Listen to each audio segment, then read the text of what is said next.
Hello everybody and welcome back. Here we are, the DareDevilers Open.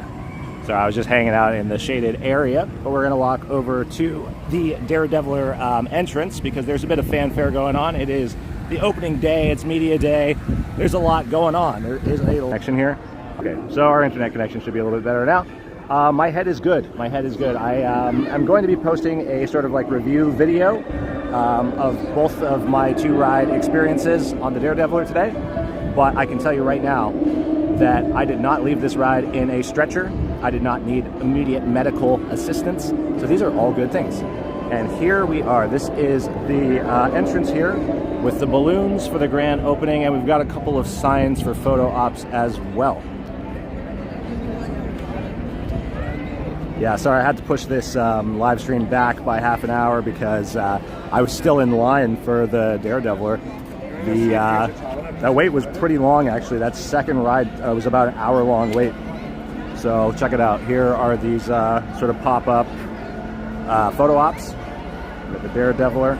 We got Sam Simpleton is what we called him, but actually this wingnut pilot has a name now. I don't know what it is, but there is an official park name. I got front seat on the second ride, yeah. So I did two rides on the DareDeviler. First time was second row on the orange train, and first time second row on the orange train, and then the second time was front row on the red train. And the front row was way better, let me tell you. Both were pretty good though. It looks good, it rides well. It is a heck of a lot smoother than Flight Deck was. It's not really saying much though because that was really awful. But I can definitely say that this does not smash your head like the old iteration of this ride did. It is a lot more comfortable. Those over-the-shoulder harnesses are kind of rubbery. They're kind of like the Yukon Striker ones. I tried to sort of get a good look at the harnesses with the meta glasses when I was on, so hopefully that footage will turn out okay, and we'll give you all a good idea of what to expect from the harnesses. They're really comfortable. They strap over your shoulders and onto your chest. They don't like rest on either side of your head, so you don't have to worry about smashing your head. But this is kind of the stuff that really helps this ride out, is this theming. So check this out. This is a whole little story that they got here. A legend born in the skies, a classic reimagined for today's thrill seekers. Strap in, take flight. I'm not going to read this whole thing to you right now, but this is just some simple storytelling that kind of adds a little bit more magic to the rides, and I think that that's something that would be pretty cool for. Hey, how's it going? Yeah, you're on the live stream. Yeah. Yeah. You're in it. You're in it right now. Did you go on the ride? Yeah, so good. You like it, huh? I'm good. I'm gonna go take a ride. Check it out. Check it out. Cool. Have a good one, guys. Yeah, it is a good ride. We're going to walk down here. We'll check out some of the queue from this side. So this is the entranceway. Looks a lot nicer. The biplane looks phenomenal, especially with these blue skies there. I know we were speculating, like, were we going to get the wingnut on top, riding it like in the picture, but obviously that's not going to happen. But that's okay. It still looks really cool. It's got the DareDeviler logo. It is open to the public now, yes. I would say it's a success, Duncan. Yes, I would. The thing that you have to remember with this ride is this track is like 30 years old. Woo. This track's 30 years old. So, there's going to be some wear and tear on it. There were some minor modifications that were made to help sort of smooth it out. But just keep in mind, the trains are newer than the track. So there's a bit of, I guess, a discrepancy in the smoothness. Yep, there's some merch. We'll be checking that out in a little bit. There's a shirt. It seems that people are pretty divided on what they think about the shirt so far. I like the shirt, but other people seem to not like it. There is a hat as well, and there is also a magnet. It's not very exciting, but this is the inside of the tunnels here, so we knew that this was happening, but they are all painted green now, which looks pretty nice. And let's go up here. And it's a really amazing thing to see. is that, remember that sign that they used to have for flight deck that was right here that said like remove your hearing aids, remove your earrings, like anything that's attached to your ears, because it's gonna like smash and become part of your body when you get hit from either side from the over-the-shoulder harnesses. It's not there anymore. That's what that sign said, by the way. That's like everything I said was verbatim. Oh, yes, by the way, SMG, thank you for reminding me. We hit 1,500 subscribers, which is amazing. So stoked about that. Thank you all for watching and subscribing. It's so cool. Let's try and go to 2,000 next, I guess, is the next big milestone. But here we are, the DareDeviler. So you can kind of see like the over-the-shoulder harnesses. They're definitely more like the Yukon Striker ones. They're a little bit different, but this is the red train here. We are all clear out of here. And they are all clear. No. They are ready to take flight. Ready to DC.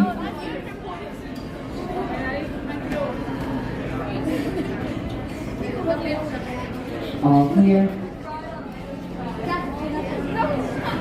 All clear. Unload ready dispatching.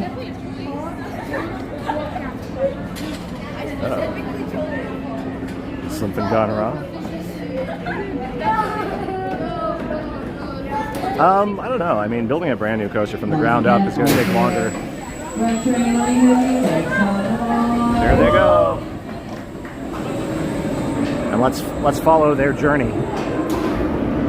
Not really in the hangars. Yeah, they're just kind of repainted. There's no sort of extra elements, which I was really hoping for some extra elements in the hangars, because I did like the storytelling stuff that they have up at the front. I like the biplane. There's some new signage throughout the queue. I did take a video of the full queue, so I'll be posting that on the channel eventually. So keep an eye out for that if you want to see everything that's in the queue. I'll probably include that in my like review video.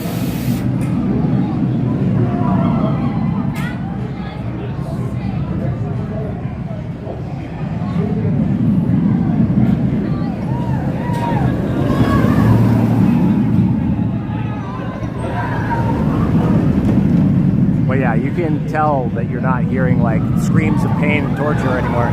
Screams of joy for the most part. So big difference, big difference. All right, let's see if we can see any other aspects of the queue. The queue is pretty long right now. They've opened up like all the sort of extended areas. Now, when I did the walkthrough of the queue, it didn't. It was when I first went on, so they hadn't opened up all the extended areas.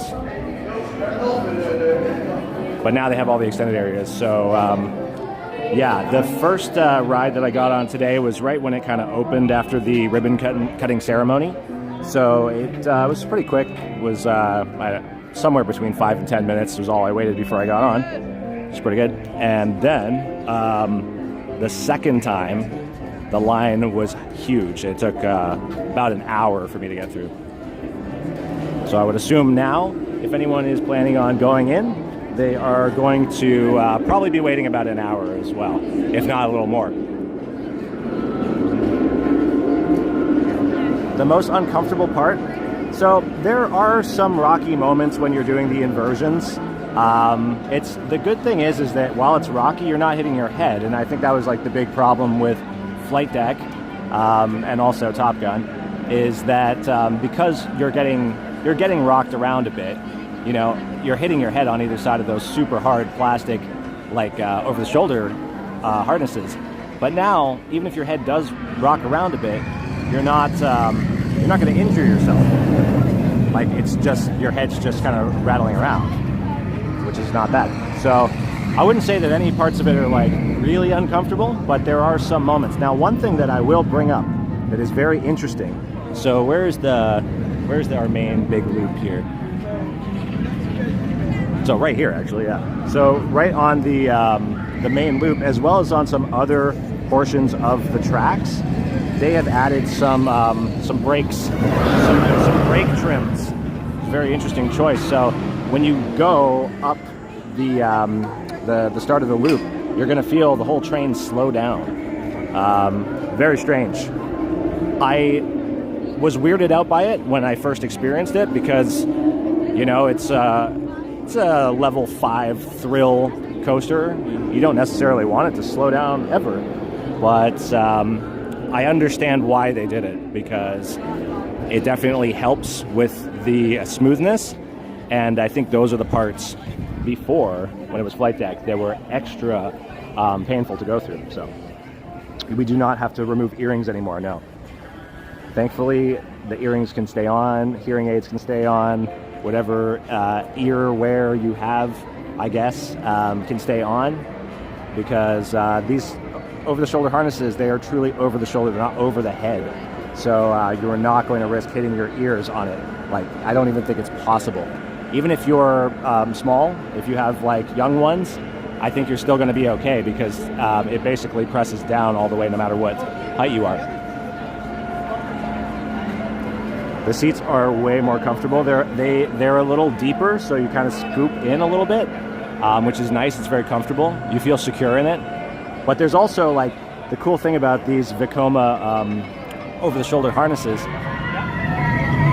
and I've been comparing it a lot to Yukon Striker, but to be fair, they're identical to the harnesses that you would find on Siren's Curse at Cedar Point. And I love those harnesses because they are, like, A, they're comfortable, and B, they give you just enough, like, give. So when you do get the air time, you feel like yourself coming out of your seat, but you know you're safe. And you also feel comfortable because it's, you know, nice and rubbery.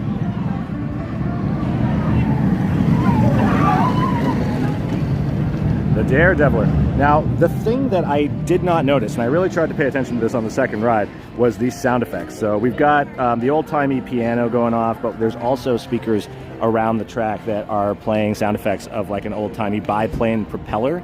And you can hear those when you're on the ground here, but I did not hear them when I was on the ride. But, you know, there's a lot going on. The senses, you know, have a lot to try and focus on when you're going through this thing. So it's possible that I just kind of was overwhelmed by the other stuff. Furries rejoice, you can wear your headwear on the ride. I mean, yeah, I don't know about that, but you can certainly wear your earrings. Yeah, single-use fast lane, I'm not too sure. I assume it's going to probably be expensive initially, and then maybe as time goes on and people kind of get sick of it, or it loses its novelty, maybe the price will go down a little bit. I mean, you know, it's interesting because this is an old track, right? So we didn't expect like that this would become the new, you know, Alpen Fury or Leviathan or anything like that. It's an old roller coaster that's been kind of refreshed, and I would say that for what it is, it's quite good. But I think that, you know, if people came to this park and they didn't know that this has happened, and they're just like, oh, this is another roller coaster that Canada's Wonderland has, they'll probably go on Alpen Fury, they'll probably go on Leviathan, and then they'll go on this and they'll say this one sucks in comparison. But they don't realize how good they have it because all of us, you know, had flight deck before. Yeah, honestly, like the Bat and Dragonfire are the only ones that are going to be like brain bruisers at this point. But I don't see why they couldn't just change the harnesses. Like, they can keep the seats, like the seats on the ride vehicles on either of those rides are not the greatest, but you know, I think that the harnesses would make a world of difference. Outdoor Adventures with Mikey.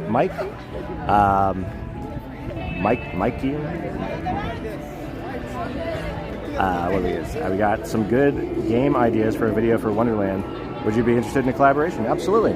Absolutely. I'm always down for a collaboration. Let's do it.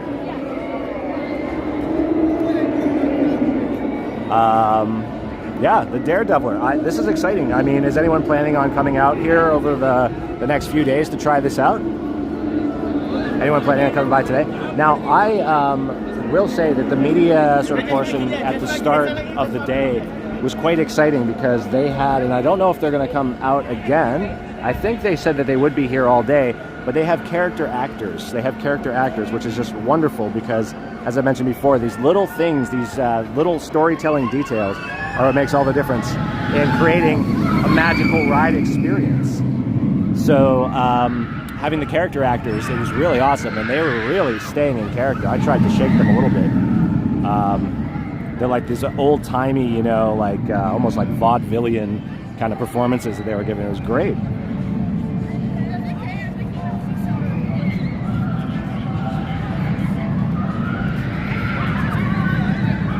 B-Man the Champ, if I ran Canada's Wonderland for a day and could make any change, what would it be? It could be more than one thing. Well,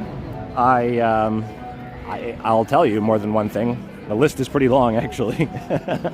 I would definitely want to see less of these midway games. I think it's a waste of space. It is a bit of a cash grab, you know, like you got to pay extra for all of these midway games. I think that that's pretty wild because the games are, you know, standard carnival stuff. I think that a theme park like Canada's Wonderland should be striving to do a little better than carnival style stuff. But, I mean, you could have a couple of them if they keep people happy, but I would get rid of those. I would also, definitely what we just talked about, I would switch out the over-the-shoulder harnesses on Dragonfire and the Bat to these new Vekoma sort of rubbery ones that the DareDeviler has. That would make a huge difference. I would figure out some way, I don't know how, but I would figure out some way to make sure that Sledgehammer is more reliable, because that, as I've mentioned before, is one of my favorite flat rides here at this park. In fact, it's one of my favorite flat rides anywhere. I mean, it's a one-of-a-kind flat ride. But the thing that I would do above all things if I was in charge of Canada's Wonderland for one day, I think you know where I'm going with this, Gaskin, I would move the fence. Oh my goodness, there's a bench here now. Oh, this is kind of like an insult. This is like a personal attack. This is a personal attack on me. So I've talked about before how this is a nice area to hang out and like enjoy the tranquility and the serenity.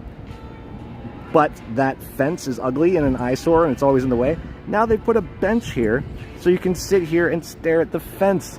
Oh, this fence. This has become the bane of my existence. I can't believe this. A bench here now? Now we gotta move the bench. Actually, the bench can stay. The bench can stay so long as the fence moves. For those that didn't catch yesterday's live stream, I was talking quite a bit about the conversation I had with the new park president, Christopher Mortensen, on Monday. I had a really nice long conversation with him right when the park was closing. And I did actually mention to him that I would really like to see that fence moved. And he agreed. He said that it was a terrible fence, but also that he doesn't like these fences either, which I would agree with. These fences, I mean, I see their purpose, but I'm more bothered by that fence over there. But these ones also, I mean, yeah, they're pretty ugly. Like, this area right here is so nice and pretty. You could sit right here by the flowers, but then your view is this hideous fence. It looks like it's covered in garbage bags. Ice Bucket Challenge at Wonderland, where whoever does the wild beast less has to get wet by Oh, that is a wild challenge right there. Goodness gracious. That's like a lose-lose. That's a lose-lose situation. Okay, we're going to do a little lap around the park as we normally do on these live streams and see what the wait times are at the other rides now that DareDeviler's open. On the Facebook group earlier today, someone brought up a good point that while we're seeing, you know, an influx of people lining up to go on the DareDeviler, what does that mean for the other rides in the park? Does that mean that the line for Alpenfury is slightly shorter today? I don't know. Let's find out. We'll walk around. So we're going to go over here first. We'll start with Behemoth, and then we'll work our way over to Yukon Striker, then Alpenfury, and then Leviathan. And we'll circle back around to DareDeviler, see if the character actors are out again. I did get some good footage of them this morning doing their thing, and I'll be posting like my proper review video at some point within the next 24 hours. I don't want to like overload the channel because I just posted the ride POV for my first ride on the DareDeviler, which was the second row on the orange train. And then I did get the POV from the front row on the red train as well. But I think I'll hold off on posting that because we got this live stream going on now, and then I'll post the review video. So that's like, there's like 4 videos in total. So I don't want to kind of overload the channel. I may post those 2 videos tomorrow.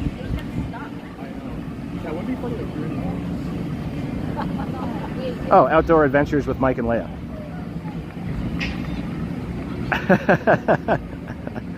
Yeah, I think it did cut your name, but okay, I know now. That's good. Mike and Leia. Have I met you before? I feel like your names sound very familiar. Maybe I've watched your videos. But yeah, shoot me a message, or you know, I'm definitely down to collaborate. Now we are in front of Sledgehammer, and unfortunately, it's not working. What a shame. Yeah, this thing has been having some major issues. I don't know what is going on. This thing is like it's working less reliably than it did before it had the parts. How's that even possible?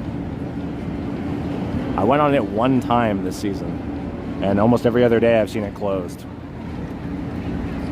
Yeah, what a shock. It's really not that shocking anymore, is it? Yeah, I think you're right. I think I would rather get soaked as well than get injured on the Wild Beast. I've mentioned this many times at this point, but there is a POV from me riding the back row of Wild Beast in the POV playlist. You can find that in the on the main channel page right here, Jordan's World. And yeah, if you enjoy watching other people suffering, then definitely check that out, because I was suffering while I was on the back row of Wild Beast. It was a terrible experience. Behemoth is a 40-minute wait today. 40-minute wait. It's a pretty long line. It is going all the way back. This is actually a longer line than I saw yesterday when the wait time was posted as 55 minutes. So that actually might be longer than 40 minutes, unfortunately, for those folk waiting there. I know, SMG, it doesn't really make sense, does it? They got new parts and it breaks down more than it did with the old parts. Okay, so single riders, not so bad. We got single riders all the way over there. We got these folk. Are they pointing at us? You never know. So that is a little bit longer than it normally is. Looks like it's going to be a busy day today. And the funny thing is that I don't even really know how busy the park is today, because I got here relatively early in order to get on the DareDeviler with, you know, as little a line as possible, which did work out, but it didn't give me an opportunity to see how many people came after me. Didn't really give me an opportunity to walk around the park and explore and see what the crowd sizes were. So we're going to kind of learn this together today. But it does look like it's a busy day. It's a Thursday. However, it's a nice sunny day. It's a nice temperature. It was a little cooler in the morning. Hello. Whoa, hello. Hello. How's it going? Good. Yeah, so it's like a lot. You'll see more people wearing pants today than shorts, but it does feel like it's starting to heat up a bit. So it is weather-wise a prime day to come out to the park. But for wait times, not so good. We are looking at the backlot stunt coaster as a 50-minute wait. That is 10 minutes shy of an hour for backlot stunt coaster, and 15 minutes if you have the fast pass, which I think is wrong, because fast pass entrance right here, and I can see that there's literally nobody in the line for that. So that's a walk-on for the fast pass. Might be an hour, 50 minutes, I guess, for the regular line. Hard to see because that line does go back there. Hard to know. All right, let's head over to Frontier. Let's see what is going on with. Holy moly! There's a lot of koi fish here today. Look at this. It's a frenzy. This is a frenzy. All right, let's see. So, DareDeviler has opened and the line for Behemoth is longer than I've ever seen it.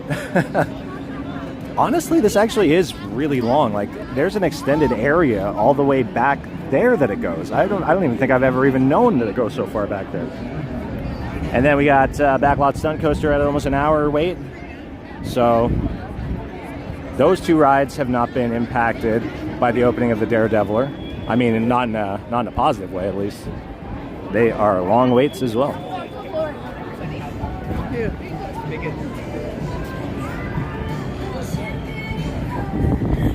So, yeah, I spoke with the park president the other day, and there was some sort of exciting things that he did share with me, such as we have a new restaurant opening.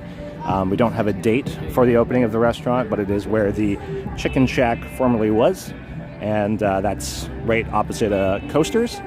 So right now they are doing some work on that. They're repainting it. They gave a whole repaint to the chairs outside. They have new colored umbrellas for the seats out there. It's changing into something. Now, what that something is, we don't yet know. I was told by the park president himself that we are going to see some food options that we have never seen before at Canada's Wonderland.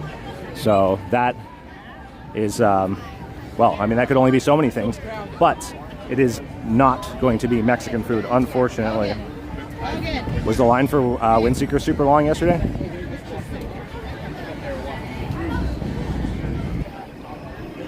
Let's see what Mindbuster's like. Let's see what Mindbuster's like.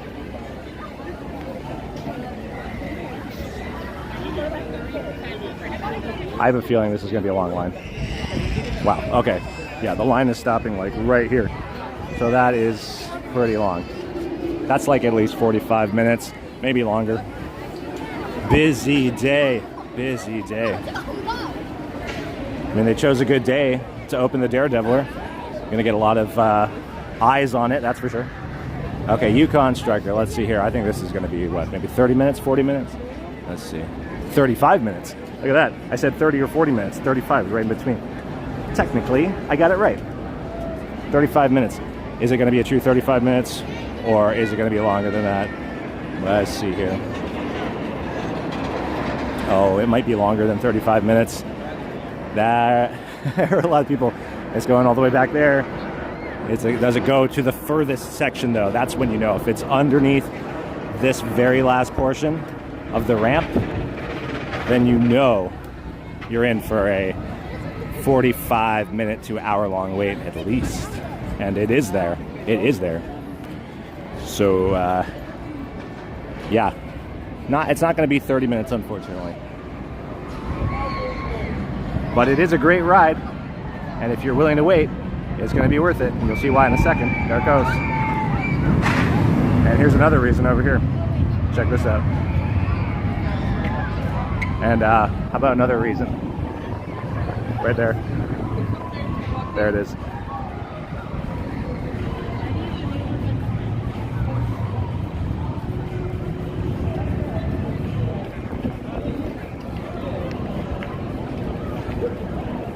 Thank you, Outdoor Adventures with Mike and Leia. Thank you. Thanks for watching. Thanks to everyone that has continued to watch this. We are celebrating a bit of a milestone today. We have surpassed 1,500 subscribers, which is phenomenal. You know, I really think it's amazing how many people have tuned in and seem to enjoy the content on this channel. It really is quite humbling. But I'll bet you're right. I'll bet Tundra is a log on. Let's take a look. Splashworks going to be popping today for sure. I won't even bother going over there because we know already it's already filled with people over there. Let's see about Tundra. Now, the suspicion that I've heard from people before is that Tundra doesn't really get that much attention from people because it's tucked away back here. Do we think that that's true? Or do people, because like I often hear that, you know, everyone has a slightly different experience on Tundra Twister because every ride is different on here. So if you get a bad ride, you might think that that's what it's going to be like every time, and then you'll never come back here again. So that could be another reason why people don't frequent this ride as much as the other ones. But let's see, is it a walk-on? truly a walk-on today. Nobody in the queue. These people are walking right up the steps. Nothing is preventing them from getting to the top of the steps. That is what I would consider a walk-on. And once they get up there, this thing can hold so many people that all those people are gonna get on the next ride.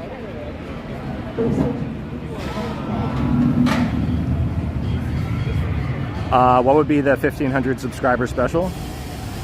I don't know. I don't know yet. Your guess is as good as mine. I'll try and think of something. It would be good to. This might be the special right now. I don't know. I wasn't really planning on doing a live stream today, but the thought occurred to me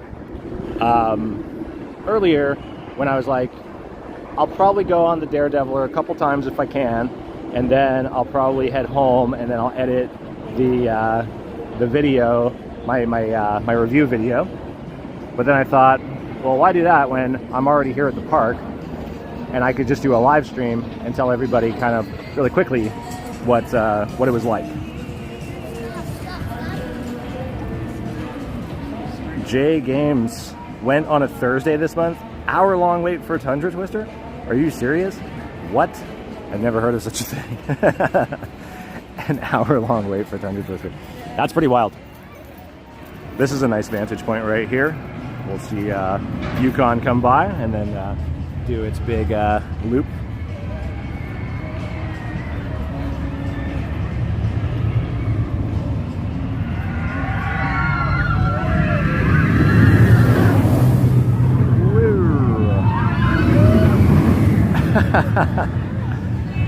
That's hilarious. 1,500 rides on DareDeviler in a row. Yeah, I don't know about that. That is like, you know, that's pressing my luck. Like I did the 2 times and I feel great. I don't have any headache or any pain that I felt from flight deck, but I think if I went on it 1,500 times, I would be right back to 1,500 times on DareDeviler is probably the equivalent of 1 ride on flight deck. But Wonderland Challenge, go on every rideable ride at Wonderland in one day. That's not a bad idea. Now, does that include the kids' rides? Because some of them are rideable, I guess. There's some where I guess adults are not allowed, but I think you can go on, like, what's the taxi one? I've never been on that one before.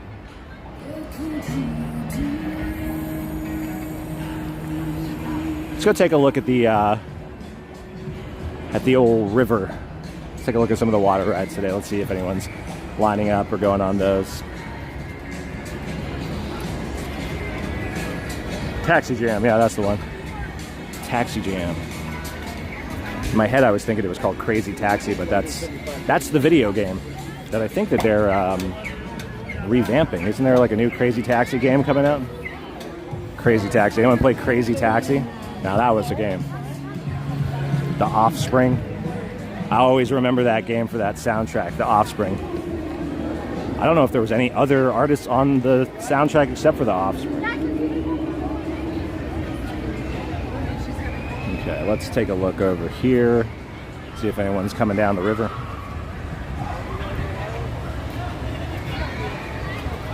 There we go. Wow, and this river is looking beautiful today. Truly feels like Canada over here.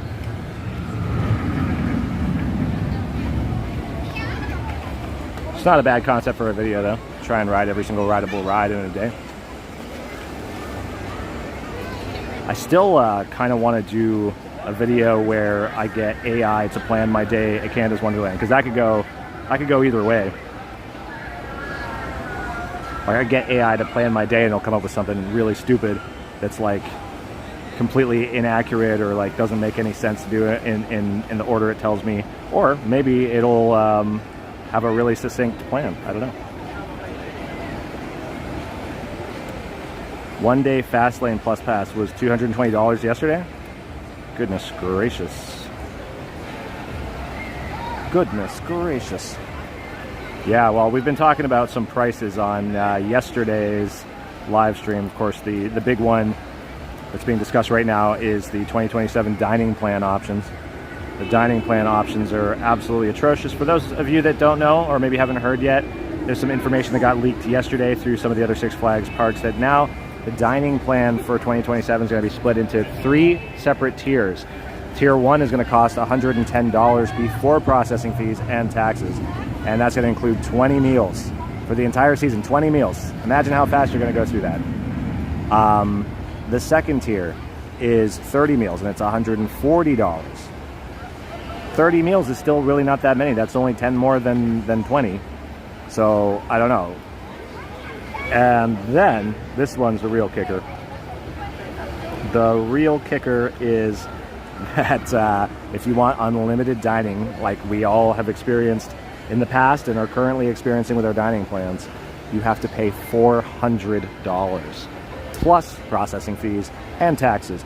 And this thought just occurred to me literally this morning, is that the information came from the American Six Flags parks. So those prices could be American dollars, which means that they're all going to be way more expensive in Canadian dollars. So that is a pretty upsetting sort of new plan that they have. And that sort of coupled with this outrageous monthly membership thing that's going on is, well, I don't know if there's any other way to say it, but then in Spanish, it's no bueno, people. It's no bueno.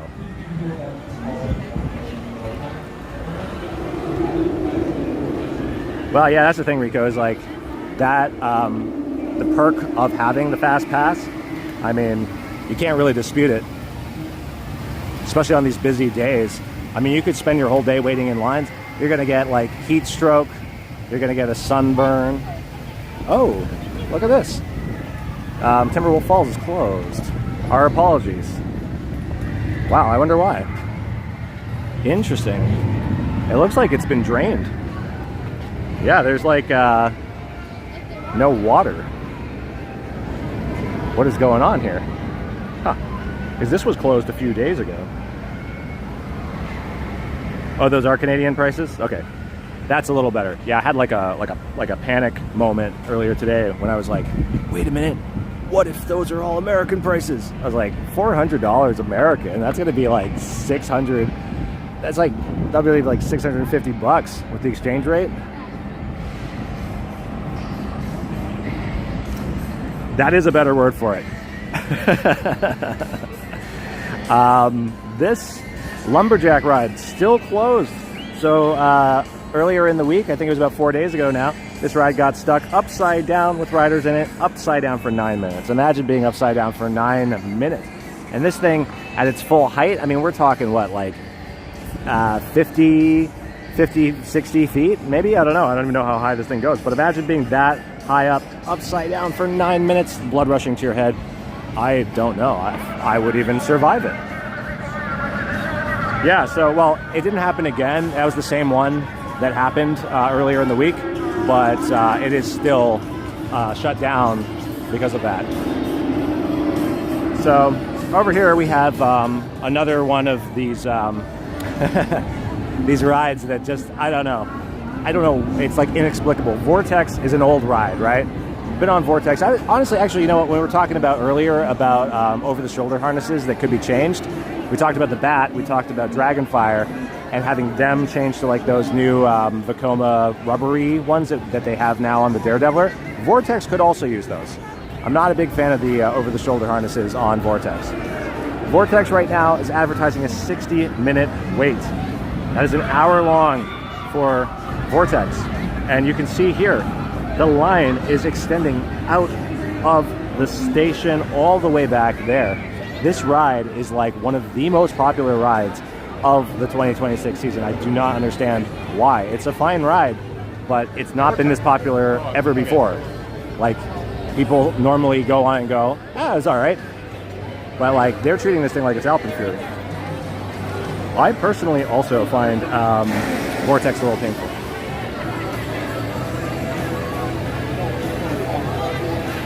Ooh, I like that. The Uno game. Each card is something in one way you have to do. I love that. Let's do it. Yeah, it looks like a 90-minute wait for Vortex. So we talked about how, you know, in the 90s, Paramount Studios owned this park, so they threw in a couple of movie IPs to help theme some of the rides, right? Like we had Top Gun, we had Tomb Raider, and now, you know, we don't have any IP-themed rides here. or so we think, because actually over here is a ride that's based on a very popular film called The Fly by David Cronenberg.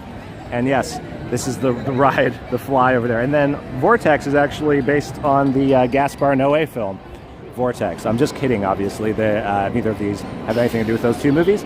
And for some viewers out there, depending on how old you are, I would maybe not even recommend Google searching either of those movies. However, if you are into movies that'll make you squirm, both of those movies will do that. The Fly, the line for The Fly is out past the line. Meanwhile, look at Alpenfury, the human zoo. What is going on here? Everyone is on Vortex right now. What is going on? And it's not even broken. There's a train coming into the station with people on. So this is the human zoo, as I call it. This is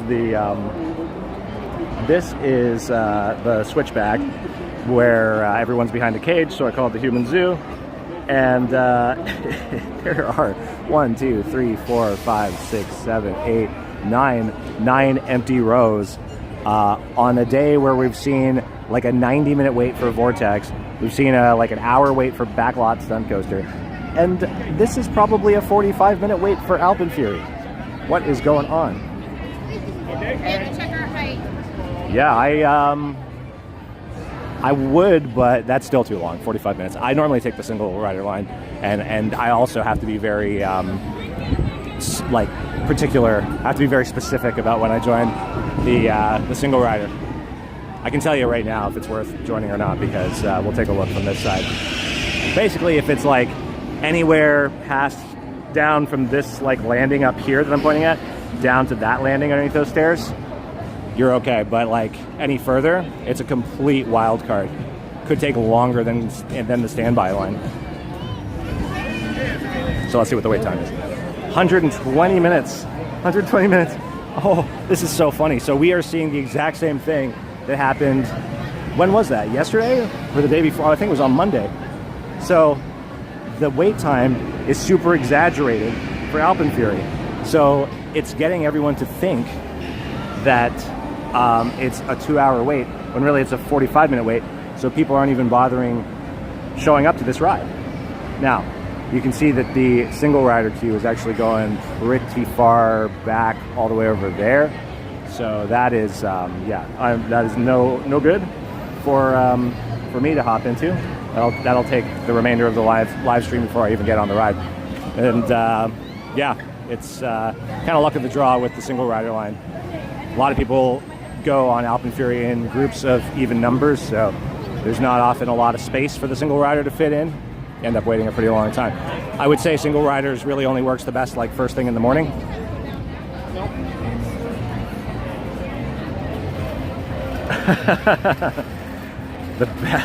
Oh God. Yeah, really. No, I hope not. Definitely don't Google search that one, people. Or do, if you want to have kind of unpleasant experience. But also maybe a thought. I should stop talking about that. We've talked about this before. We got some goats. We got some goats here. We got one goat over there. We got one goat over there. But not a lot of people know that there's also a goat all the way up there. See it? All the way up there. And these are Easter eggs. These are all from Bayern's Curve, which was a ride that used to be here in the area that was called Alpenfest. Actually, it used to be right there where Clockworks is right now. There's a lot of interesting Easter eggs around this part, Alpenfury, because Clockworks used to be over where Shockwave was. Bayern's Curve was where Clockworks is. The clock that is over at the Alpen Outfitters building, which is actually going off right now, perfect timing, is the clock that they used to have as a decorative piece for the Clockworks ride. Alpenfury has been triple goated. They say 3 is the magic number. So that clock there actually used to belong to Clockworks. So it's kind of fun, these little sort of hidden, nods to the history of Canada's Wonderland, which is great. I love it. It's a busy day today. So let's see, what are the wait times that we went through? We saw Behemoth at 50 minutes, 55 minutes. We saw Wait a minute, was it 55? It was 45. We saw Backlots down coaster at 50 minutes. We saw Yukon. It said 35 minutes, but I think it was closer to an hour. And then we went to Alpenfury and saw that it says 2 hours, but it's clearly less than that. So if you're planning on coming to the park, you know what to do. Go on Alpenfury. See, this is another benefit to watching these live streams. If you live close by and you're planning on coming out here and you don't really know, because the wait time signs, they're not always right, and neither are the times on the app either. Anyone that's been using the app knows that the app kind of sucks. The bat, here it is. Looks like it's working. The line's not too long. I would say that's probably about a 30 minute wait. There's also a single rider on this. No, I didn't fit. There's a single rider on this one, so you can save some time, but I do find it's kind of similar to Alpenfury in that sense that a lot of people are going on in even numbers. So I did try a single rider line on the bat a couple weeks ago, and I actually ended up just walking out because there was only maybe 4 people in front of me, and the line went nowhere. The line went nowhere, so I was like, you know what? I could be putting, my time to better use if I just get out of this line. But let's see if the bat takes flight. It's an interesting creature, the bat. The bat is another Vekoma creation, so the DareDeviler, which just opened today, is Vekoma's creation. The trains are new, and from Six Flags America, there's now defunct. And the track is the original track that came in I believe it was 1996, when they made the Top Gun ride.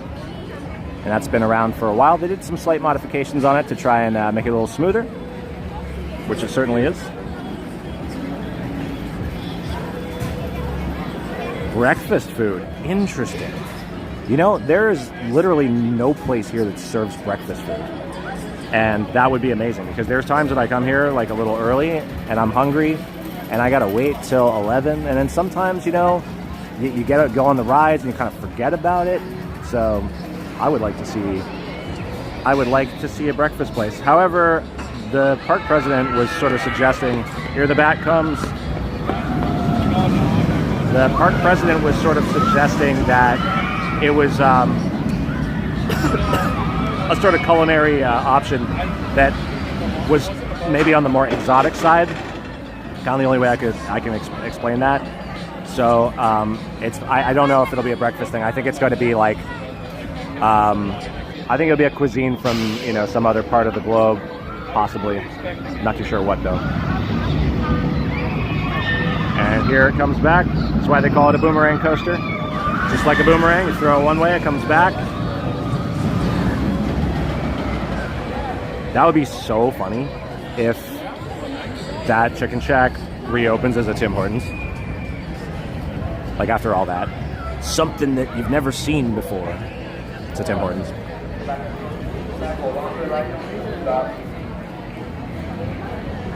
Yeah, I guess Tim Hortons, I don't know.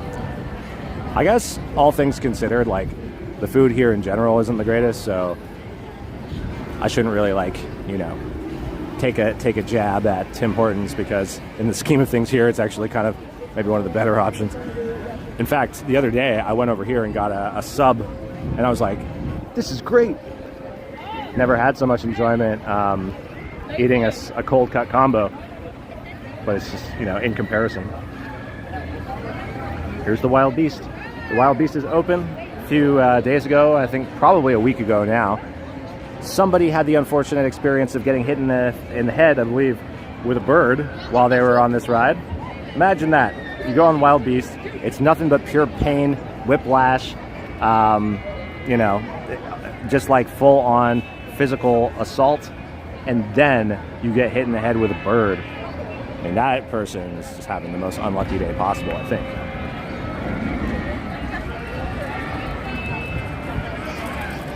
Buy that. Dutch food. What even is Dutch food? There's the stroop waffle. That's Dutch. I know that. But what else is Dutch food? I don't even know. Old Dutch, that's like the the potato chip company. They just sell potato chips. Yeah, it's single rider's a gamble. I would definitely recommend hitting up single rider like first thing in the morning. It's kind of the only time it really pays off. Okay, we're gonna check out the wait time for Leviathan right now. As you can see, it's pretty busy here in Medieval Fair. Let's see what we're looking at here. A lot of people, a lot of people. You know, we'll do something a little different today. Normally we take a look at the wait times on the sign, and then we take a look at the actual queue. We're gonna take a look at the queue today, and then we'll head back to the sign, and we'll try and make a prediction. So the last row here is not occupied, so that's good. It's positive. Let's see how far back it goes here, though. And it goes all the way back. It goes all the way back, as far as the eye can see. So, yeah, I can see like people. This is always a funny sort of like juncture, is when people come around this corner and then they see how far back the queue goes, and they're like, I don't know if I want to wait that long, and they just kind of double back. But let's see if we can get a wave here from these folks. It's always good to get a wave. Almost never happens, but let's see. Hey, there we go. We got one wave. That'll do. That'll do. Yeah, it'd be interesting if they ever did a single rider line on this. It's interesting that they don't have one. I don't know what the sort of decision making that goes into something like that is. Well, there goes Drop Tower. We had a bit of cloud coverage now, which is nice. Drop it. Let them fall. There we go. Wow. Drop Tower is a lot of fun. Now, this was another thing that, well, I can't really say with too much concrete detail, but something that did get brought up with the new park president, Christopher Mortensen, was doing some renos to Drop Tower, and in particular in terms of theming, because as we all know, this really has nothing medieval going on with it, right? Like, it's in the Medieval Fair, but there's nothing medieval about it. So that's really exciting news, because I know I've heard from people before that, you know, it wouldn't even be that hard to theme it to something medieval. You just got to put, you got to turn it into like a tower. I mean, they literally, like, the watchtower is right there. Something that looked like that. And then you just have, you know, it's just a retheme. It's like what they did with DareDeviler, but they don't even have to change out the ride vehicles. And the thing about the ride vehicles on Drop Tower is you don't need to change them out, because they run really smooth, because they were made by Intamin. And Intamin, like, we talked about this a little bit. There are some Intamin rides that do have a bit of a reliability issue, but I find that Drop Tower more often than not is running. And of course, Velocicoaster. I feel like every time I go to Islands of Adventure, it's like a 98% success rate of me being able to get on that coaster with no issues. Medieval Castle Tower. There you go. It's perfect.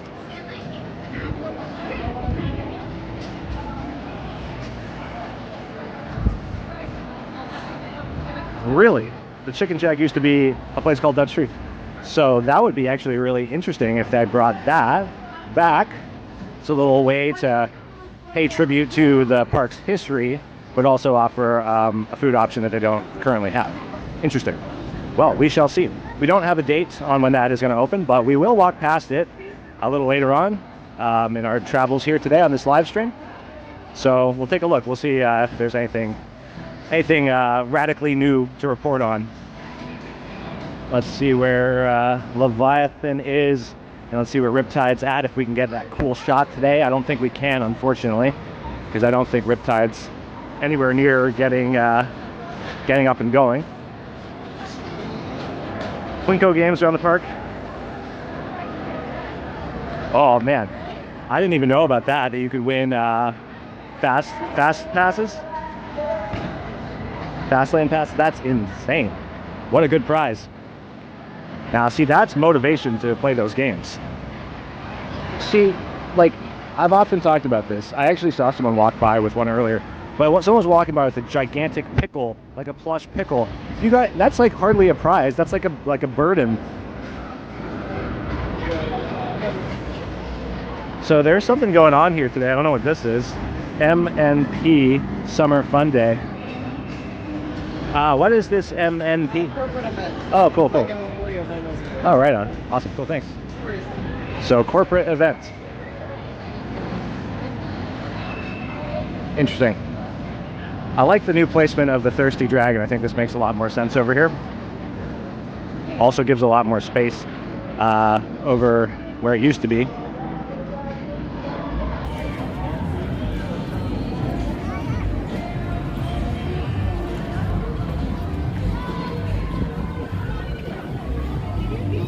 Now, I mentioned this the other day on the live stream. I'll mention it again because it's kind of interesting.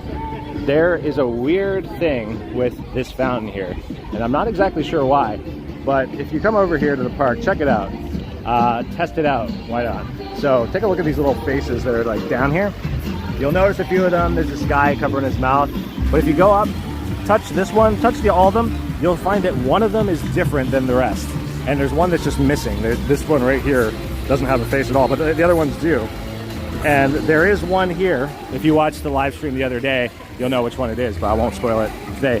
But come on over and give them all a touch, and you'll notice one is very different than the others. And the Christmas in July store is open again. This was closed the other day. So this is kind of an interesting concept. This is all Christmas stuff. Seems a little counterintuitive given that it's like super hot and I'm sweating, but I do see how there can be a benefit to this, because if you are a forward-thinking person and you are going to get Christmas decorations anyway, you know, come Christmas time, then why not get them ahead of schedule at a discounted price? Save yourself some money. Kind of makes sense. But I also am very aware that this is leftover Christmas stuff from Winterfest that they're trying to get out of here, so they don't have to junk it or write it off, right?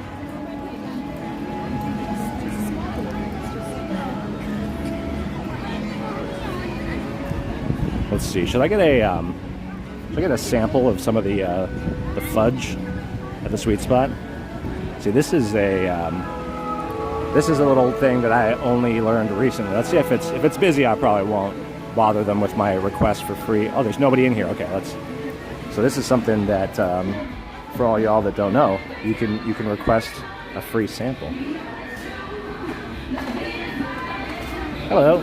You have samples? This is birthday cake. What is this? Cotton candy and maple walnut. Try that cotton candy. That looks pretty cool. Awesome. Thank you. Oh, wow. That's the one right there, cotton candy. Oh, man. That's actually really good. That tastes like ice cream. Wow. Fantastic. I'm not even I'm not really into sweets, but I tried the Rocky Road and now the cotton candy. Wow. Really good. But you can just keep going in there and getting more and more samples. You could basically build your own fudge cake out of the samples. So a little trick for all y'all watching, if you want to try those samples out and you don't want to pay, you want to try those sweets, try them out, just ask for a sample.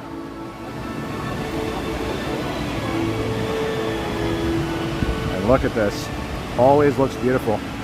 Well, we got the flames too. Oh wait, the flames went off, but Alpenfury didn't pop out.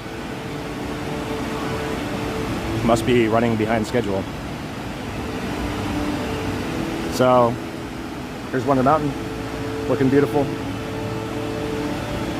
No Victoria Falls divers today, unfortunately, because it's Thursday. That's the only day of the week that they do not dive off of this.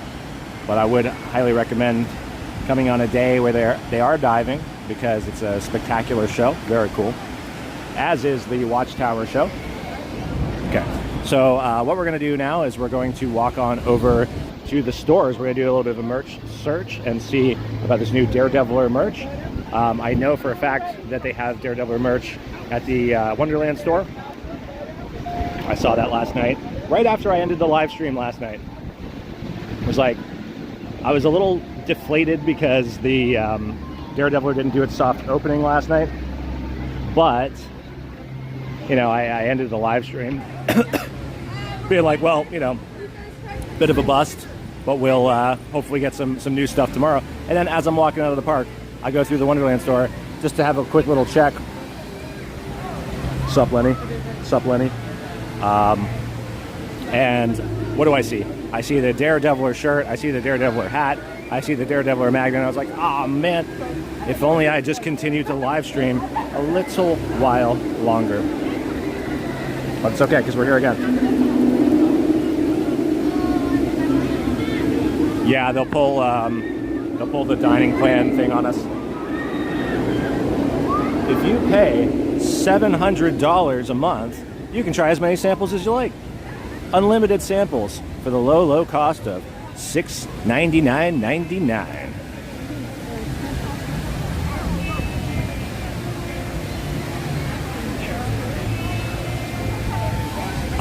So I haven't seen the King's Banquet yet. That's the show that takes place at the Canterbury Theatre. I'm like never here at the right time to catch that show. But I saw obviously the Victoria Falls divers. I've seen the Watchtower diving show. They're both great. The Watchtower one, it's a little more, there's more to it. It's like 15 minutes long. The Victoria Falls divers show is really only about 5 minutes long. So between the two of them, I would say, look at this, there's a lot of hats that just end up like lying around. That's a nice looking hat then. That'll keep the sun right off of you.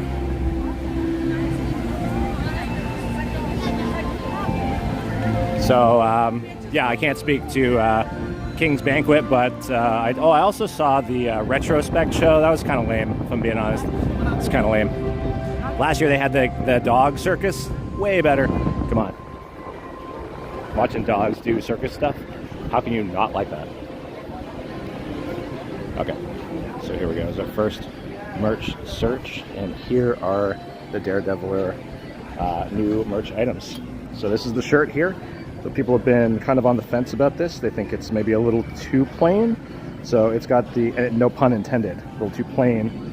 So it's got the DareDeviler logo on the top. Now this is kind of nice, right? This is this garment is produced using eco-friendly printing, so that's good. Now we've got the biplane here on the side, but look at this, it wraps around to the back. Some people don't like this, but I actually think it's pretty cool. I like this. If this was like a shirt just without the DareDeviler on it, I think I would still be interested in wearing that shirt. The hats, also kind of a simplified design. The biplane, the logo. I feel like this one I'm not as compelled to want, but it's not bad. And then we've got the magnet, which is very simple. This is literally just the same image that's on the hat. So the magnet is going for $16.99. The hat is actually really expensive. It's $49.99. $49.99. And then the shirt is $34.99, which I think is actually pretty reasonable for the shirt. The DareDeviler logo should be bigger. Yeah. But you know, I don't know. I guess it comes down to personal taste, because I feel like sometimes they ruin the shirts by going a little too big with the logos. Like, let me see if I can find one here. I've seen a couple shirts here where like the front is really nice and kind of subtle, but then the back goes a little too extreme. Like maybe this one's an example. I mean, this one's actually not too bad.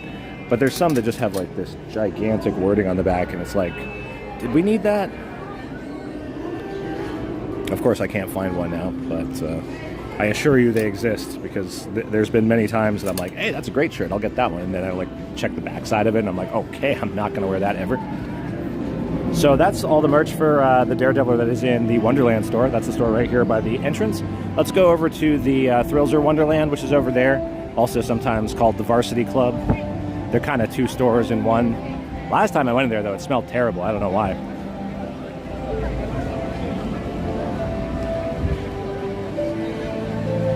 Oh, cool.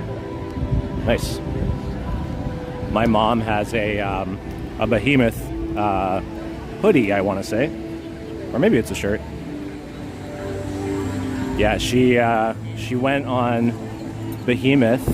I want to say it was last year, and she's in her 70s. So I actually quite a lot of respect for anyone that's in that age range that still likes to go on the coasters. You know.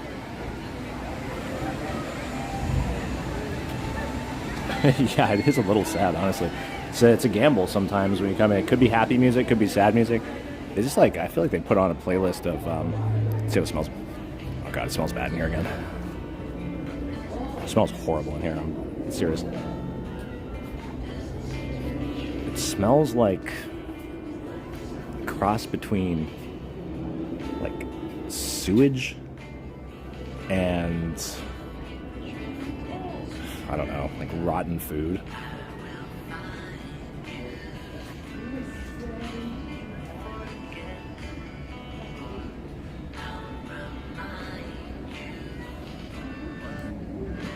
What is going on here? Okay, so this is all the heavily discounted stuff here. This is Harry Potter stuff, which is kind of something I never thought I would see at Canada's Wonderland. It's very strange. But this stuff is kind of neat. I don't know, like, what is the purpose of it? It's not like a toy. It's almost just like a decorative, I don't know, like they're like a bunch of decorative scenes. It's like the Gringotts Bay. But I looked at the pricing for this. I think it's 40% off, but the price was pretty outrageous. Yeah, look at this. 189. It's like 190 bucks. It's like $200 for this thing. I don't even know what it is. It's like not a toy. I mean, I guess maybe if you're going to try and recreate like Diagon Alley or something like that in your basement, you could buy all these things and put them together. But they're all from totally different, you know, scenes in the Harry Potter movie. So I don't know what they are. But you know, that's the thing, is even like $200 with 40% off, that's still really expensive.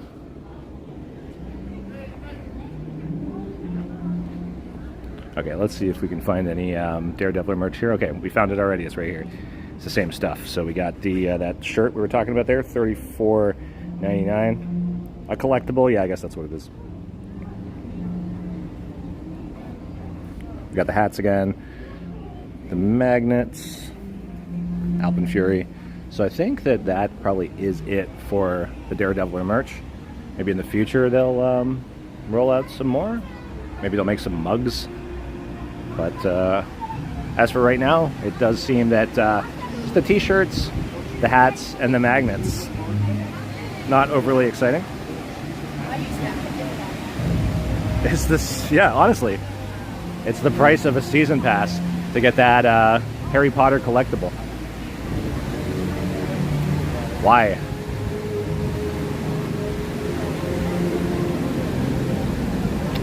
You know, I think actually I'll go around the front here. I feel like this will be a quicker path for me to get to back to the DareDeviler. Maybe we'll stop by Jay's lookout point as well and watch Alpen go by.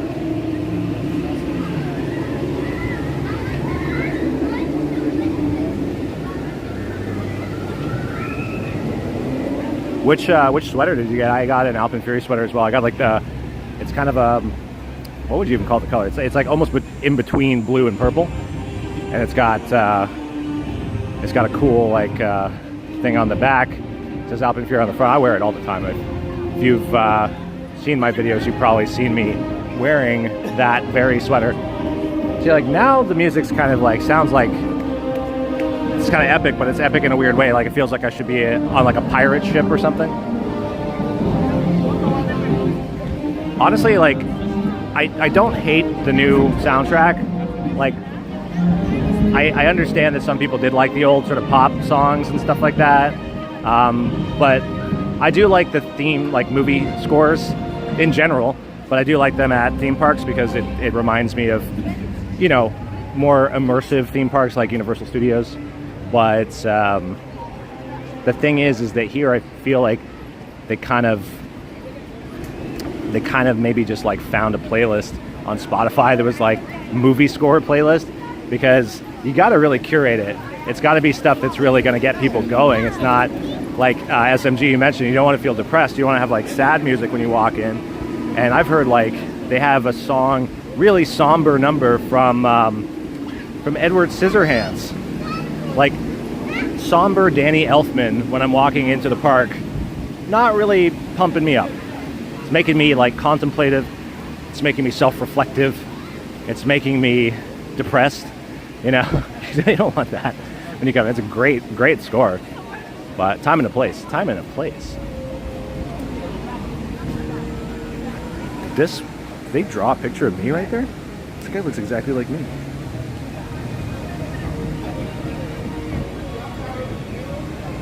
You got it. That's exactly why. I love ramen.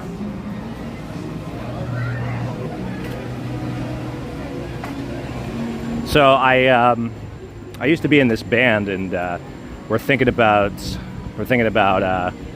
reforming the band. But I wrote a song in that band called Lazy J, and it was funny because I didn't even realize. But after we played the song, like for a while, my bandmates were like, "What does Lazy J mean?" And Lazy J was the name of a motel that I stayed in a place called Claire's Home, that was like in Alberta, or like near Alberta. But everyone was like, I thought it was a reference to you. And I was like, Lazy J? You thought I was singing a song about me and calling myself Lazy Jordan? So that was kind of funny. But this is Jay's lookout point. This is called Jay's lookout point because J is for Jordan.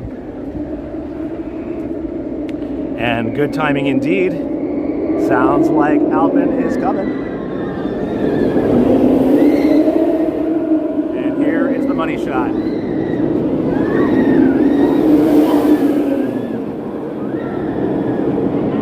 Wonderful stuff. Yeah, that is awesome.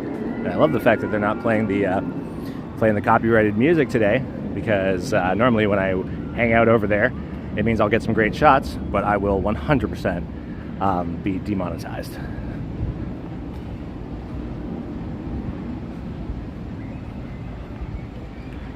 Things are really quiet over here now. It's kind of creepy. Creepy how quiet it is. Alpin Fury came and went. Took the screams with it. So what about DareDeviler? I'm not seeing it running. This is something I actually considered, is the DareDeviler going to go down today? Because we remembered last year, almost exactly a year ago, when Alpin Fury opened. And it was going down quite a lot. And that was really depressing and horribly painful in the line with that heat that day. Not knowing, there was no shade back then in the human zoo. They didn't even have those canopies, so nobody was getting any shade. It was terrible. There's not really much shade in I was about to say flight deck, in the DareDeviler queue either.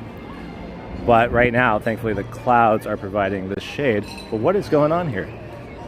Is it closed? There's nobody here. I love the sound that Alpin Fury makes when it comes by. You can hear its howl from very far away. Oh, experiencing an extended delay on the DareDeviler. Well, look at this. We're all learning this together in real time on the live stream. Brutal. Let's talk to the team member and see what's going on. Well, this is upsetting for everyone that's going to show up hoping to go on this. It's already gone down? Oh no. For an hour? No. That's so sad. It's been down for an hour. Wow, that's like literally only 15 minutes after we started this live stream. That sucks. So I guess I was like one of the last people to get on the ride. Brutal. So, well, anyone that's watching, you know, tell everyone you know that you might not be able to go on this ride if you're planning on coming by today. Well, that didn't last very long. What time is it now? It's like, oh yeah, it's almost 2. Okay, so I guess it's been like 4 hours. But it didn't open right at 10. It opened closer to 10:30, I want to say. So 3.5 hours. I don't know. Extended, I mean, there's literally nobody in the queue. Oh, I guess there were a few people that are leaving right now. But, yeah, I don't know. All quiet on the DareDeviler front. So who knows if this is going to be a whole day thing. I really hope not. I trust that whatever it is, they'll probably be able to get it figured out fairly soon, because the the orange train was giving them issues for the past few days, but they managed to hammer that out pretty quickly, all things considered, especially to get it open for today. But that's a bit of a shame, especially with all these balloons and stuff. This fanfare, that's depressing.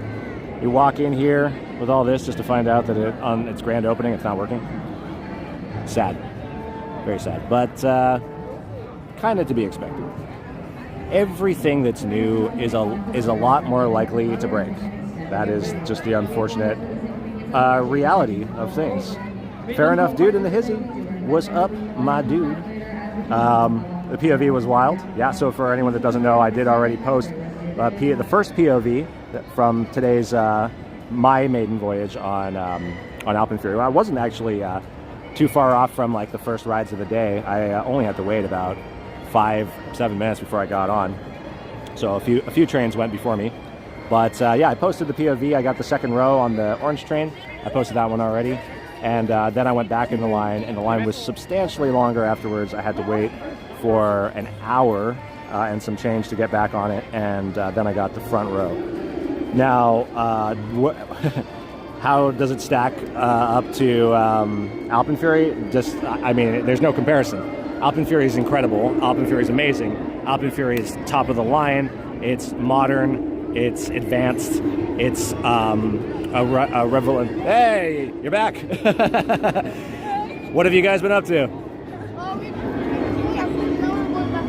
It's closed. It broke down. Yeah, they said it's experiencing an extended delay, so I don't know when it's going to come back up. I know, it's depressing, but well, even the music stopped now. Hopefully it'll come back soon, though. Yeah. All right, take care. So yeah. So it doesn't really compare to Alpen. The Alpen it's a brand new coaster that pushes the limits of everything you know about roller coasters. This is like a refurbished old coaster. This is like 30 years old, this track. This track was built in 1996. Correct me if I'm wrong. And it's been here ever since, and the trains were what were really the major issue. They're giving people concussions left, right, and center. But now we have the new trains from the now defunct Six Flags America. And I've been on it 2 times today. I can say that it is well, it's not super smooth. It's way smoother than it was before. There's still some rocky patches, but they've added little breaks, little brake trims around the track that slow it down, in particular on some of the loops, like right before and right when you're coming down. And they did this in service of making the ride more enjoyable, and the rider is less likely to injure themselves and hit their heads. But it does feel a little weird, because especially when you're coming out of the loop, like you think you're going to be coming out with quite a lot of speed, but then it slows you down. So that's kind of a weird experience, but I do prefer it to the alternative of bashing my head, my skull. Oh, fair enough, dude. Yeah, you couldn't have read that more wrong. B-Man the Champ. Now that DareDeviler's open, you think the area will be a little less dead? I mean, right now, obviously, with the ride being down, is extremely dead in this area. I think that this area is still going to be relatively dead. The thing is that with the DareDeviler, with the queue is humongous for the DareDeviler. Like if you ever went on Top Gun or Flight Deck, you'll know how big that queue is. Like it stretches all the way back there. So they have ample space to put everyone that they need to fit in there that wants to go on the ride. So I don't think like people are necessarily going to be standing around here, because the other stuff around here isn't overly interesting. As I mentioned before, there's this like ring toss midway game here, which I think really should just be destroyed, because I don't like. It's not that much fun to throw a ring. This is a game that you can play for free if you have. Check this out. Hear me out. You go to the LCBO, right? You buy a 6-pack of Heineken if you want to stick with the green bottle theme, and that's going to run you what, like under $15. You got a 6-pack of beer that you can drink, and then you get like anything that's circular, and then try and throw it on top of the bottles. Bada bing, bada boom. You got the exact same situation that they got going on right here, and you're basically paying the same amount of money, and you're getting 6 beers out of it.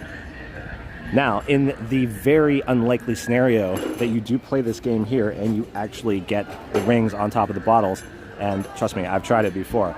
They had it for free one time. I didn't pay for. I would never pay for that.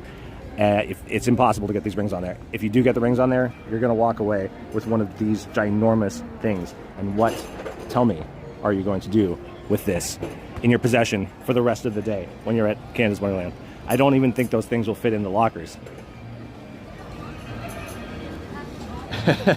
Rigged toss. Yes, you are right. You are right.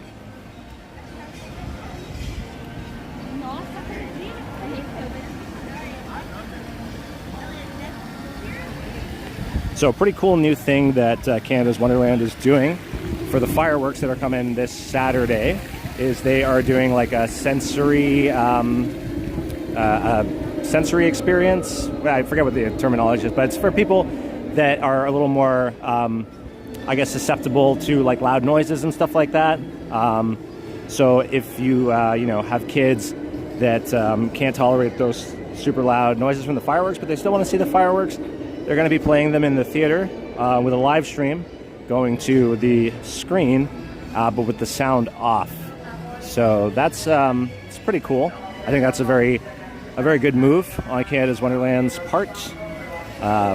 It's just making the whole park a little more accessible, making these events more accessible, and the whole thing is it's a good move and just being as accommodating as they can be. So I approve of that. I'll go to the. That you see, if you won a water dummy at the Midway Games, I actually might try and play them because that would be a hilarious prize to take home. Imagine like you have a water dummy, but you actually just use it as a water bottle.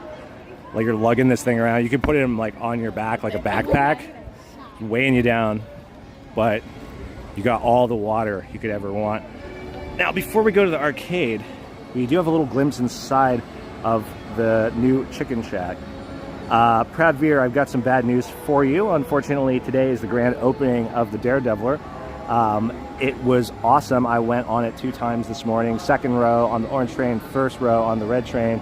Way smoother, massive improvement to what it was before as flight deck. However, the ride went down about an hour ago and did not come back up. As of yet, we're still waiting. Everyone's been flushed out of the queue. So I don't know what to tell you. Well, it's supposed to be open. It was open. It's no longer open. But hopefully they'll be able to rectify that problem soon. Now let's talk about this. So we got the green paint on the sides. We got the orange at the front. We got these pillars and the queue here. Not much else happening here. These chairs, the seats, tables have had a fresh paint job, white. Oh yeah, I gotta mislead people. Well, they're already doing a pretty good job at misleading people because they're saying that the wait time for Alpenfury is 2 hours when really it's only like 45 minutes and no one's in the line. So they've got the windows open to this Chicken Shack, and we have learned that this Chicken Shack will become another quick service restaurant, but it's going to be serving something a little more exotic than the typical chicken tenders and burgers and hot dogs, but we don't know what. We can confirm that it's not going to be Mexican food, but we don't know what it is. But they are working on the inside now. So I honestly think that this will probably open sometime in the near future. And I can show you over here that they also have done some work to the patio over here. So there are people sitting there now, but these tables are all repainted white, but now they have red umbrellas.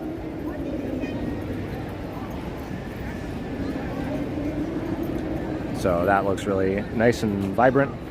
Pops now, I guess you could say.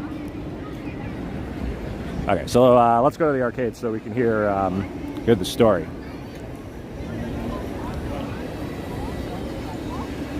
There's, I don't have any personal stories to share with the arcade. It's another one of those things I don't really partake in the arcade because, you know, just a lot of money.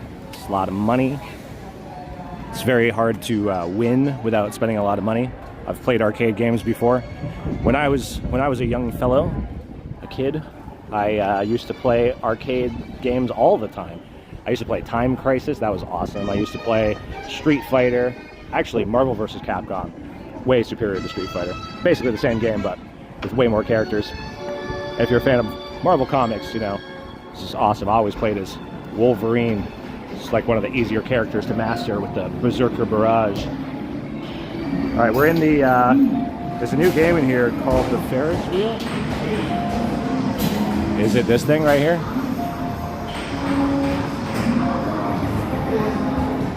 Odin's Hammer Strike. Okay, that's not it.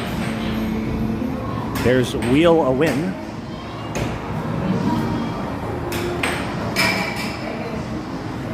Having it be a sushi place would be such a bad idea. Oh, is this it? Ferris Fantasy? You got the jackpot? So what do you win if you get the jackpot? A bunch of tickets? I guess you pull this thing, you go forward with it. Oh, I see. And then you launch the ball, and then it goes in one of the holes.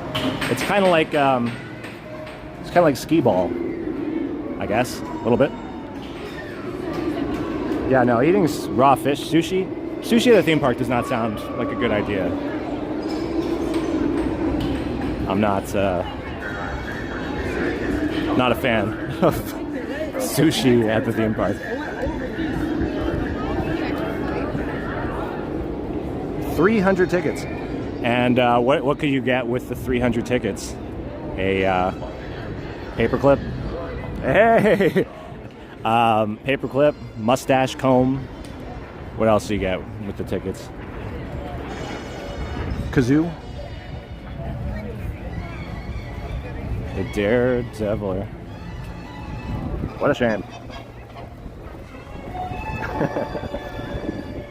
Yeah, that's like something that's remained consistent at arcades since the dawn of arcades, is that no matter how many tickets you have, they're not really going to get you anything.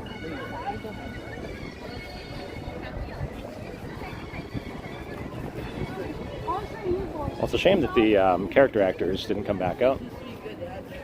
And this was the sign-in for the media this morning. It's a good thing the ride didn't go down while they were here. Now, I gotta eat something today too, but I wonder what. I've had mostly everything in the Grand World Eatery at this point. Kind of let down by most of it, with the exception of the caprese sandwich. But what else is there? Maybe I'll go to Roadside. I'll go to Roadside and have my famous chicken wrap. Love that chicken wrap, I do. Interesting. So what you're saying is that if you were going to play that game, you should play the game at this arcade, not the one at the Arcadium by Leviathan, because then you will lose. Is that what you're saying? I had the pasta, yeah. The pasta was okay. It was a little cold. It was like a little sticky. You know, like when you leave pasta out for a long time and it starts like they start like the noodles start to congeal with one another. Like that was kind of what was going on. But I got the pasta as a side with the meatballs, and it was kind of funny because I was looking at it all together and I was like, this is just spaghetti and meatballs. This is a singular dish that they have managed to turn into two dishes to extort money from us. Now, you know, we have the dining pass. I have the dining pass right now, and fortunately for the remainder of this season, it is unlimited, so it doesn't bother me too much when I get like bad portions or the pricing is outrageous. But I do often think about what that means for other people that don't have the dining plan. Now, those three meatballs is like $20 for 3 meatballs. And then the pasta is like an additional $10. So you're paying $30 for this like spaghetti and meatballs, where you get 3 meatballs and just a bit of spaghetti. I think it's a bad deal. It's a bad deal. Chef Boyardee pasta for $10. Totally. It is. Well, actually, honestly, Chef Boyardee is a little bit better. Chef Boyardee, I don't know how they do it. It must be the magic of the can. But the noodles that are in those cans, they don't congeal. They still they have their original consistency. Looks like I haven't seen Windseeker go up today.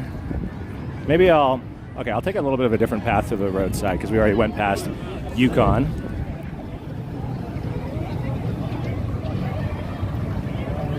Mrs. Boyardee. Yeah, you never really hear about Mrs. Boyardee. Actually, Fair Enough Dude and I were talking about this the other day. We were talking about Dr. Pepper.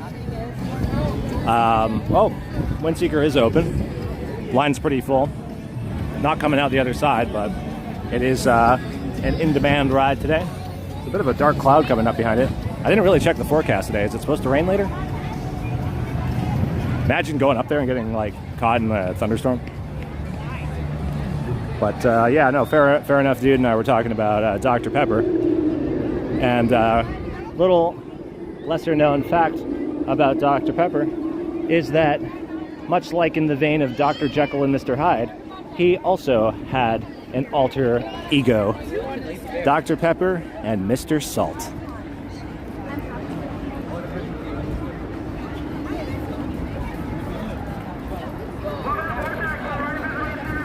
Chef Boyardee was a real guy.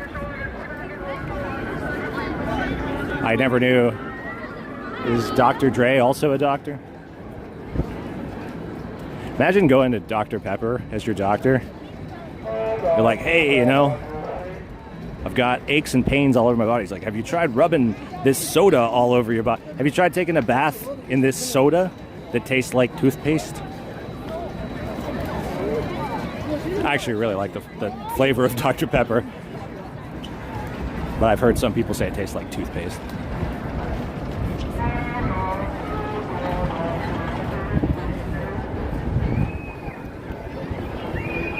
Steam Whistle back in town with the crappy deal. Like, the tent is so low, it's almost like it's trying to hide itself. It's ashamed of its terrible deals. His name was Ettore Boyardee. So interesting. That's so funny. It's weird how they do that. So his name was Boyardee, but then they just spelt it differently. Because Bon Jovi's the same. John Bon Jovi's real name is Gian Bon Jovi. And if you look it up, it's like phonetically sounds exactly the same, but it's just all spelt very differently.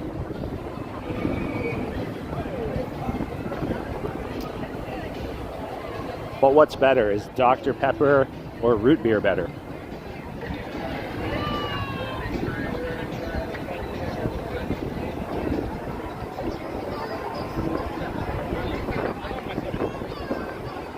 I walked past Roadside Chicken earlier, but I didn't even bother to look to see if it was open or not. It'd be quite a shame if I get all the way over there and find out that it's closed. It's always a gamble.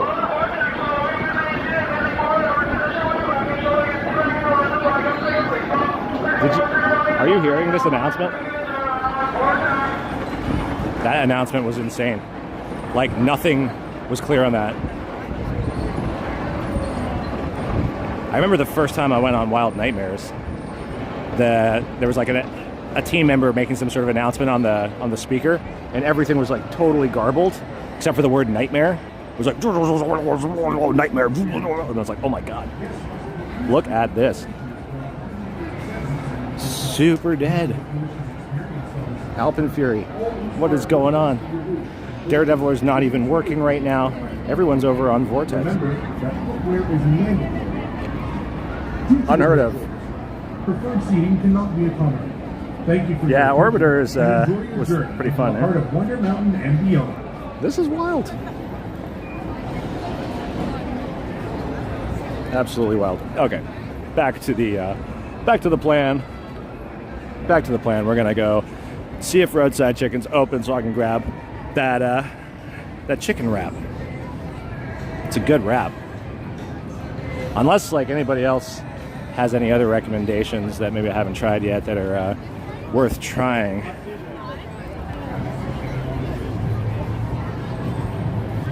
And I know that I did actually say the other day that I was going to try that poutine at the Après Poutinerie. But now that I'm already headed over to the chicken, I think I'll just stay on course here. 60-minute wait for Alpen. Orbiter is just kind of like Wild Nightmares, but a little bit different.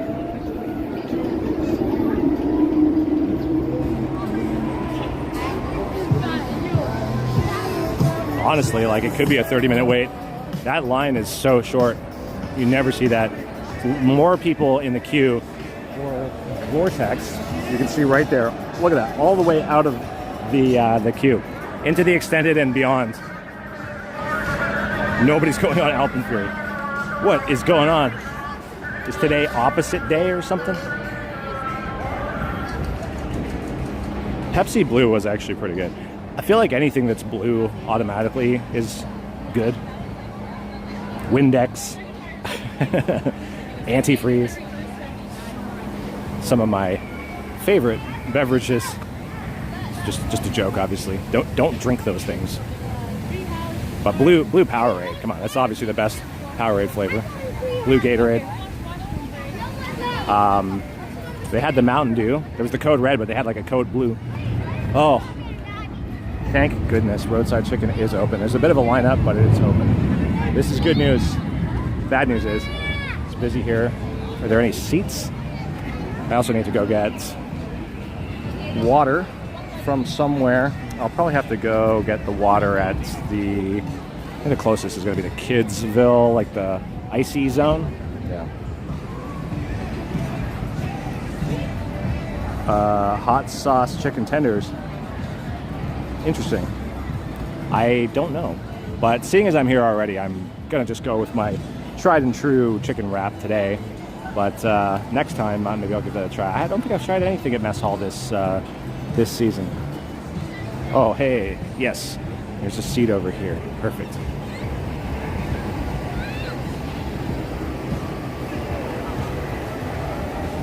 Blue da ba dee ba ba da. Okay. All right. Well, let's see here.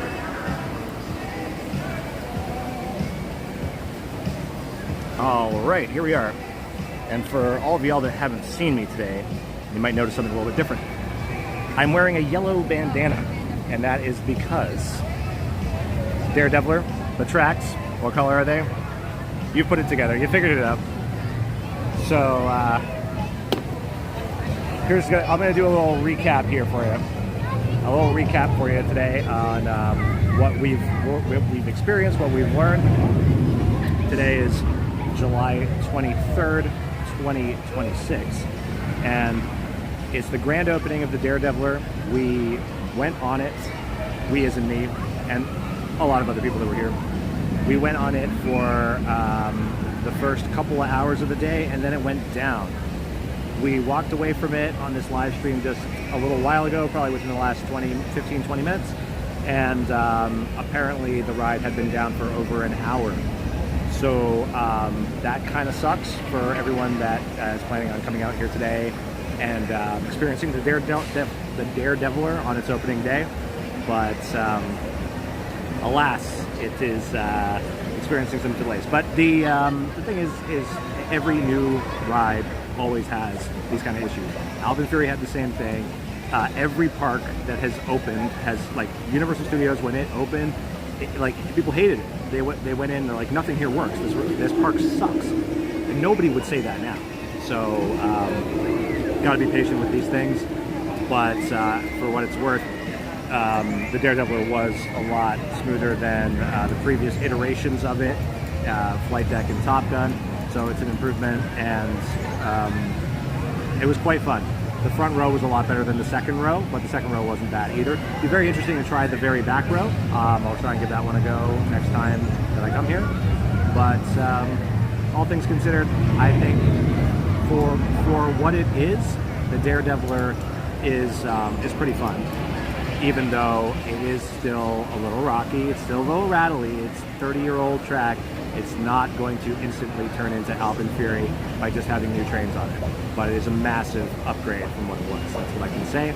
And I would happily go on it again. I went on it 2 times, basically back-to-back, even though the second time was a bit of a longer wait.